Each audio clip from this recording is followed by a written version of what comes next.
Wake that ass up. Early in the morning. The Breakfast Club. Morning, everybody. It's DJ NV, Jess Hilarious. What up, Jess? What's up? Charlamagne the guy. We are the Breakfast Club. Let's get in some front page news. Now, did you guys know it was the WNBA All-Star Weekend? Sure did. No. Watched the All-Star game on Saturday night. No, I also didn't know that Pacquiao was fighting over the weekend. Watched that too. I didn't know crazy. Pacquiao. Did Pacquiao win? Yes, no, it was a draw. It was a draw. It was a draw. And how was the WNBA? And he's 46 years old, by the way. Let's be clear about that. Who did he fought? Somebody his age? He Or? fought, what was the dude's name, Red? What was it? Mario Barrios. Barrios? Barrios, yes. And he's like, what, 16 years younger than him? Something Oh, wow. like that. Still draw? Okay. Salute to Pacquiao. And tell us about the WNBA, because I didn't see anything. I'd seen some of the recaps, but I didn't. Who won? Do you know? I don't even know who won. This guy said I watched it. I don't. I know it was Team Clark versus Team... Collier? I forgot. Collier, wasn't it? Yeah. I Team don't know. Collier won 151, 131. I'm sorry, I was in car show season all weekend, so I didn't see that, so I'm And if I'm asking. not mistaken, Collier was the MVP. Yes. Had 36 points. That much I know. Okay. Yes. All right. What's up, Morgan? You see, we don't know much about sports. It was a crazy weekend. Hey, girl. Yeah, no, hey, look, I can relate. It's okay. That means you were in the moment in your car show. That's all good. So let's get into some front page news, though. First on front page, a video of police in Jacksonville, Florida, is going viral after they were seen beating a black man and dragging him out of his car. It seems to we keep having these incidents. It happened to a man. His name was William McNeil Jr. during a traffic stop on February 19th. Officers say they pulled him over because he didn't have his headlights on in cloudy conditions. I cut the video off right before they started cursing, so I want to play some of that audio for you guys. But even still, it may be hard for some to listen to. Let's listen to McNeil's recording of his stop. When he pulled me over, he walked up, opened my door because my window don't work, right? Okay. And then I said, so what I did wrong? Yeah. He said, well, for one, your headlights are off under this weather. I'm like, okay. There's multiple people headlights off, first of all. And then there's no rain. It doesn't matter. You're still required to have headlights on. Can you pull that law up? Huh? Can you pull that law up? Yeah, when you step out of the car, I will. Can you call your supervisor? Huh? Can you call your supervisor? All right, go for it. Exit the vehicle now! Exit the vehicle! Show me your hands. Here. I'm here.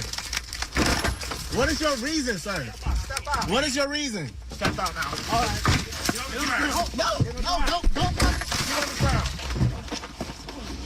Stop fighting! Put your hands behind your back. Put your hands behind your back! Hands behind your back! What the hell happened? That escalated quickly. Yeah, what happened? Very quickly. So as you heard in the video, he couldn't roll down his window, so he opened his door, and then, he felt, a little like what was going on, so he wanted a reason as to why he was stopped, and he didn't feel like his headlights was enough reason. But the incident did leave McNeil with a concussion, short-term memory loss, 9 stitches in his lip, and a chipped tooth. Now, he has already secured legal representation with Benjamin Crump and Harry Daniels. Now, one of the officers can be seen or heard in the video claiming to have found marijuana in his right pocket. Now, marijuana is still illegal in Florida, but it is a misdemeanor That's offense. still no reason to treat him like that. I don't want to hear that. Like, even saying that don't even make any sense. Oh, he had marijuana in his pocket. So what? That don't mean that you drag him out the car. But they didn't even know it was all there. that. They didn't know it was in his pocket. Like, Absolutely. And I was going to say, I seriously doubt that warranted the response of this magnitude from law enforcement. But I anticipate civil rights violations and excessive force to be explored with this case. And just to note, in the video, the officers were white, Hispanic, and black. There were all black, white, Hispanic officers involved in that incident. And a statement from Jacksonville Sheriff's Office really quickly saying that they are aware of the video circulating on social media showing the traffic stop. They have launched an internal investigation into it and the circumstances surrounding the incident. They hold their officers to the highest standard and are committed to thoroughly determining what really occurred. Now, court records also indicate that McNeil was charged with marijuana possession, not having headlights on, and not wearing a seatbelt. He has allegedly pled guilty to resisting and driving on a suspended license. It's a terrible incident regardless. So for just him asking what's the reason, it escalated to all of that?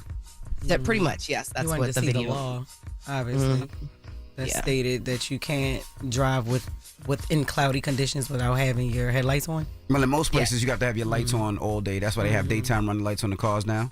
You got to have your lights on all the time, but that ain't enough to pull somebody out of the car. Was he resistant? Did he not want to give us lights? I guess there's more to the story. We'll find out. Because that sounds crazy. Yeah.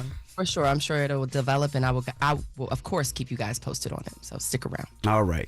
Everybody else, get it off your chest. 800-585-1051. Let us know what you did this weekend, how your weekend was, if you need to get some things off your chest, whatever it may be. Call us up right now. Phone lines wide open. 800-585-1051. It's The Breakfast Club. Good morning. Morning, everybody. It's DJ Envy, Jess Hilarious, Charlamagne the Guy. We are The Breakfast Club. Let's get in some front page news. Now, this weekend was a WNBA All-Star game and weekend recap. So let me just give you some quick ones. Natasha Cloud of the Liberty won the Skills Challenge. Sabrina of the Liberty won the three-point contest title. And it was Team Collier. Is it Collier? Collier versus Team Clark, and Team Collier won 151-131. And Collier, Nafisha Collier, she actually was the MVP of the game too. She had 36 points. Yep. And the women were out there making a statement. They came out there with T-shirts that said, "Pay us what you owe us." That's right. Right now they're going through their collective bargaining right now for next year, and that includes TV, the jerseys, the merch, and all that other stuff. They got a big-ass TV deal that they just signed, a $2.2 billion TV deal. I do wonder what they're owed, though. I mean, because, the shirt says pay us like you owe us. I was thinking that was that they shortened the Jay-Z line, pay us like you owe us. Well, no, that's not the same thing. Well, but pay us what you owe us. I wonder what they're owed. I'm not sure. I wonder. What's up, Morgan? Hey, y'all. Hey, let's continue with the theme of sports real quick. So President Trump wants a pair of pro sports teams in the NFL to bring back their former names, or at least the NFL and MLB. Now, Trump posted on Truth Social on Sunday that the Washington football franchise and the Cleveland baseball team should return to their original names. Washington dropped the name Redskins following the 2019 season and became the Commanders before 2022. Cleveland underwent a rebranding in 2022, all after changing its name from the Indians to the Guardians. Now, Trump posted on Truth Social basically saying that the heritage is prestige and systemically being taken away from them. Times are different now and than they were 3-4 years ago. We're a country of passion and common sense, and told the owners to get it done. So, yeah, Washington Redskins and Cleveland Indians. That's what he wants. And he said he wouldn't approve the zoning of the stadium if they didn't change the name, right? Which is crazy. Yes. A lot of people don't know that actually the Washington team, the Washington Commanders, actually play in Prince George's County, Maryland, and there is a deal on the table right now to bring them back to RFK Stadium, which is currently named RFK Stadium in Washington, D.C. And that seems to be quite a little bit of a situation between D.C. and the current administration and the team. So that's developing news. Now, when you hear him say stuff like that, when you hear him say, "I'm not going to agree to finalize the deal for the new stadium if they don't change the name," you really think he didn't tell Paramount the same thing in regards to their Skydance deal? Now you know why CBS gave him that $16 million, and now you know why Colbert Show is coming to an end. Like, it's really that simple. But like, can you really think about it? You gonna tell me what to name my team, and if you don't, it has nothing to do with zoning, has nothing to do with anything else. But I'm not gonna approve your zoning if you don't change the name of your team. That's not crazy. By the way, they probably want to change the name back to Redskins. They probably never wanted to change it to begin with. I don't think they ever did. I don't think they ever did. But that whole woke cancel culture that was going on, that's why they probably did that. Yeah, someone who has come up in the era. Yeah, it was a mixed bag for sure. Let's get into some international affairs. A Trump administration official says a hostage deal with Hamas could be coming soon. In an interview with CNN State of the Union, Special Envoy for Hostage Release Adam Bowler says Israel's military success against Iran has sparked renewed confidence, adding Hamas should accept a deal. Let's take a listen to his comments. I think post-Israel winning Iran, there's a new sense of ability to get something done. My recommendation to Hamas would be take the deal that the United States is offering you. Let's get some people home, and let's move to end this conflict. So Bowler's comments come as the conflict in the Middle East does continue. In recent strikes, the Israeli military reportedly killed Hamas commander Bashir Tabet, who oversaw weapons development during a major strike in Gaza. Over 100 civilians, including aid seekers, were killed, further intensifying global concern over Gaza's humanitarian crisis. Of course, evacuations have been issued, causing mass displacement and panic among civilians. So I'll keep you guys posted as to what's going on in the Middle East. Now, Director of National Intelligence Tulsi Gabbard, she's accusing the Obama administration and their officials of treason, claiming they withheld intelligence on Russian interference in the 2016 2016 election. In an interview with Fox News Sunday Morning Futures, Gabbard alleged that this was part of an effort to harm President Trump and accountability is needed. Let's take a listen to her comments. They decided that they would do everything possible to try to undermine his ability to do what voters tasked President Trump to do. Those responsible, no matter how powerful they are and were at that time, no matter who was involved in creating this treasonous conspiracy against the American people, they all must be held accountable.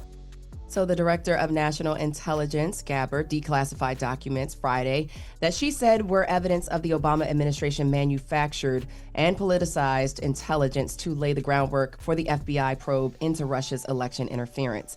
Gabbard's claims come, of course, as the Trump administration is still dealing with controversy surrounding the Epstein files. So try to pass the buck if you want to, but we're going to get back into that because in other presidential news, let's talk about the Epstein files or lack thereof.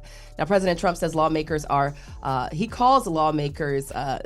he says lawmakers calling for the release of the Epstein files are troublemakers. He made the comment in a Truth Social post on Saturday after the Justice Department asked federal judges to unseal grand jury testimony in the criminal case against convicted sex offender Jeffrey Epstein. Now, Trump wrote, even if the court gave us its full and unwavering approval, nothing will be good enough for the troublemakers and radical left lunatics making the request. Now, the comment also comes one day after the president sued the Wall Street Journal for revealing a letter Trump reportedly wrote to Epstein. But let me tell you something. The Wall Street Journal is standing 10 toes. They said, the Dow Jones said that on Friday that it has full confidence in the rigor and accuracy of its reporting, adding it will vigorously defend against any lawsuit. So, yeah.